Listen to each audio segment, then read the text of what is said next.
কবর বলতে বুঝায় মানুষ আমরা মনে করি আশেপাশে, বাড়ির আশেপাশে 3.5 হাত গর্ত করে যেখানে লাশ রাখা হয় সেখানে মনে করি কবর। নারে বাজান না, কবর বলতে বুঝায় মানুষের মৃত্যুর পর থেকে শুরু করে কিয়ামত পর্যন্ত জগৎটাকে বলা হয় কবরের জগৎ। সুতরাং বাবারা আমার, আমরা যারা আগুনে পুড়ে মারা যায়, যারা পানিতে ডুবে মারা যায়, যারা হাঙ্গর কুমিরে খেয়ে ফেলে, তাদের কবর কোথায়? ইয়া দ্বারা মুসলমান শুনে নেন, আমার আল্লাহ তোমাকে বানাইতে সময় লাগবে না, হুকুম দিলে হয়ে যাবা। সুতরাং মৃত্যুর পর থেকে শুরু করে কিয়ামত পর্যন্ত জগৎটাকে বলা হয় কবর।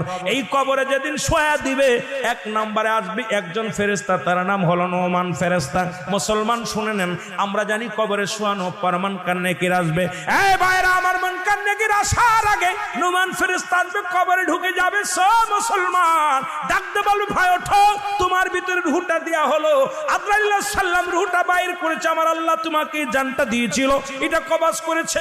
এখন আমি তোমার দুজন কেরামন কাতিবিন, দুপাশে দুজন ফেরেশতা ছিল, তারা তোমার আমলনামাটা লিখে রাখছে, ভালো মন্দ সব লিখে রাখছে। এখন তোমার হিসাব হবে, 2টা কাগজ থাকবে নোমান ফেরেশতার হাতের মধ্যে।